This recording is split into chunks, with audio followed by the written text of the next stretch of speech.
Hello，大家好，我是议员。在前不久，官方才在上海那边举办了线下聚会，也是有爆料了一些更新前瞻。那么在公众号那边呢，也是有分享这些图片出来了。所以我们今天来大致的看一下，到底未来会更新什么。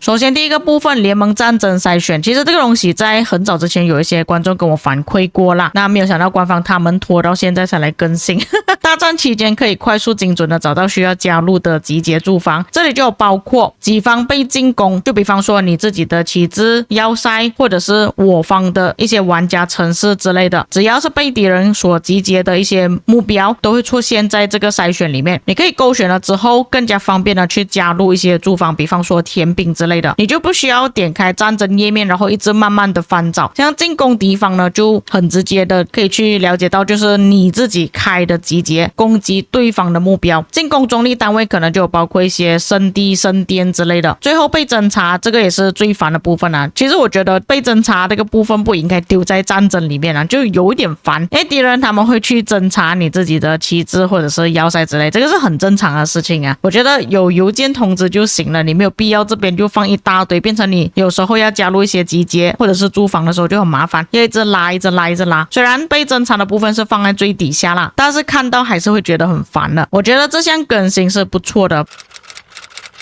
下一个部分，画面和性能自定义，简化模式新增更加多自定义选项，玩家可以根据设备和战斗需求自定义简化。那可以看到这边原本就是部队比较多，但是可以看到白字，也是可以看到技能特效。那这个改版之后呢，也是一样可以看到技能特效了，但是没有像之前那个版本这么明显，它只是外面有一个圈圈而已。所以我个人觉得说，它除了兵力变少之外，还有包括你那个特效可能不会像之前这么明显，不会闪到你眼睛要瞎。因为近期我打 KVK 就是用这种近战的方式来打嘛，然后那个特效一丢出来的时候，我真的是眼睛要瞎，全部都是亮亮的。但是也就变成说之后拉扯可能会更加方便，更加容易，可能会造成更加多的拉扯现象发生也说不定。所以这边我就不确定了，因为至少我看到这里是有看到护盾的，那我不知道官方是不是同一个时间去截取画面，但是我觉得不太可能啊，因为这边的书也是不见掉了，所以有很大可能刚好他截图的时候那个技能特效不见掉了，还是怎样，只剩下护盾啊，也有这个可能啊，这个我们再观望。下一个部分，治疗药剂获取提升这个就是之前我讲的，官方给的治疗药剂真的是太少了。那可以看到官方他们额外增加多2个了，是一个 20% 的折扣，也是一样可以买到60个跟200个这样其实有提升啦，虽然还是治疗的数量没有到很夸张啦，可能就最多让你治疗3次而已。但是至少比起之前好一点点了啦，因为我说实话，这个功勋值拿到的数量还挺多的。如果我们在功勋商店那边买完所有东西都没有办法用光的话，我觉得官方要增加更加多的东西下去，减轻玩家的负担。同时间还有出现前阵子我才介绍过的一个任务，那有兴趣的观众你们可以去看一下这个影片我已经说了一些详细的说明。但总的来说，这个任务呢就是没有什么卵用。那给你的治疗药剂也是非常的少，但是不同的地方就是你们可以注意看这个商店呢，原本之前我所介绍的就是你到达了哪一个等级之后，你就可以领取到多少的治疗药剂嘛。这个不一样的地方就是它可以让你去购买治疗药剂，而不是说你完成了一些任务之后才解锁，所以有一点点不太一样的。那么购买方式虽然这边没有写，但是根据这里的图片来查看的话，大概率应该也是根据功勋值来购买的，就是你拿到的功勋值越多，你就可以购买到更加多的治疗药剂。但是其实这边的治疗药剂从这个画面上来看的话，也没有比起这个商店还要更多啦，所以我觉得有一点用，但是用途不大。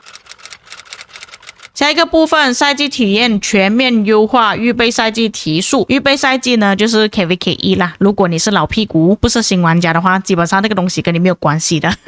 就算你是老屁股，你想要回去玩也玩不到，除非你建立一个新的账号。那调整之前呢，可以看到它的时间是60天啦，调整之后就变成35天。那严格来讲，缩短那个时间，对于那些新级的玩家来说是好事情啦，你就不需要等那么久。但是对于那些发育比较慢的玩家来说呢，这个是一个痛苦的改动，因为你发育的时间不够嘛，你就逼得说，可能你进入到征服赛季的时候呢，你的进度或许是赶不过其他人的，有可能你在 KVK 4的时候就会被暴打之类的，所以我觉得这一点要看新玩家的感受吧，因为我现在距离新玩家已经很远了，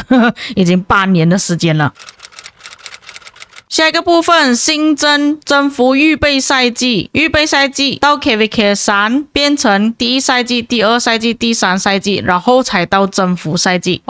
这样子改动就等于说你们在进入征服赛季之前呢，他又给你们在这个征服预备赛季里面可能游荡一段时间，在里面发育一段时间之后，才把你们丢去正式的征服赛季。因为我看到有不少玩家反馈说讲，我们在 KVK 4的时候虽然是跟那些老王国隔开去打征服赛季，但是我们打完了这一次 KVK 之后 KVK 5就直接遇到那种很强的先锋王国，根本都打不过，直接把我们给打死了这样子。所以像官方就是给你们一些心理准备啊，去适应征服赛季的环境啊，到底是怎么玩的水晶科技之类的，等你们慢慢上手并且发育了之后，才把你们丢去征服赛季这样子。但我这边好奇的就是你这边的新增征服预备赛季呢，是不是遇到的敌人跟你的之前的敌人差不多？因为我听到有一些玩家的反馈就是说，他从 KVK 1开始到 KVK 4遇到的敌人都是一样的。如果这3季的敌人还是一样的话，我觉得就没有什么特别的意义了，感觉说就好像坐牢这样子。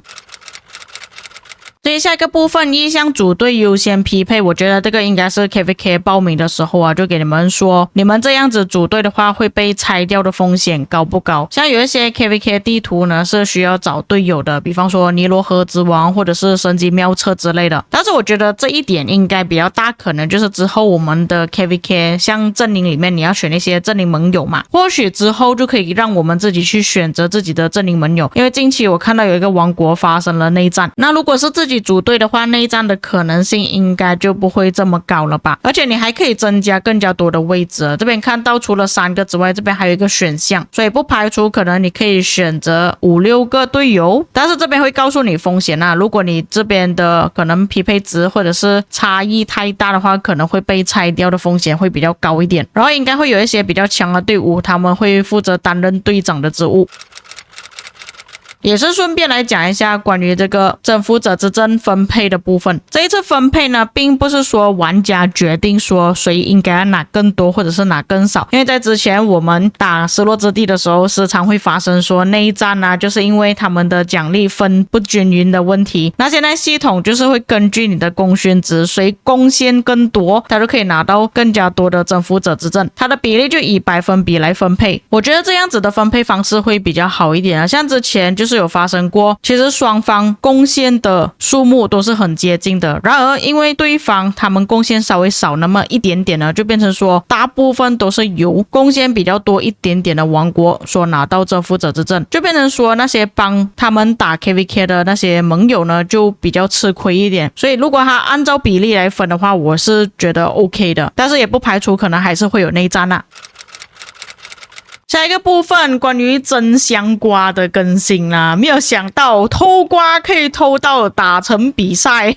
那你们可以看到这边的偷瓜呢，就有包括自己去偷瓜的记录，还有被偷南瓜的记录。中间呢就是跨王国偷瓜，什么意思？叫跨王国偷瓜，就是我跑到别人的王国那边去偷人家的南瓜嘛。这里看下来是看谁偷对方的瓜比较多啦，可以看到蓝色这边就胜出了一点点，比对方多了一个24个瓜。那这样看来还是要看大家的活跃数啊，如果你的王国人数比较多或者是比较活跃的话，可能就会时常去偷对方的瓜。那你的王国可能只是剩下10几个人活跃的话，可能你偷的瓜就不会很多了。但是这种有竞争性而且要求又不是很高，成本又不高的活动，我相信大家都会喜欢的。如果那么刚好你对上的那个王国就是你的敌对王国，就比方说960对上93的话，那就很刺激了。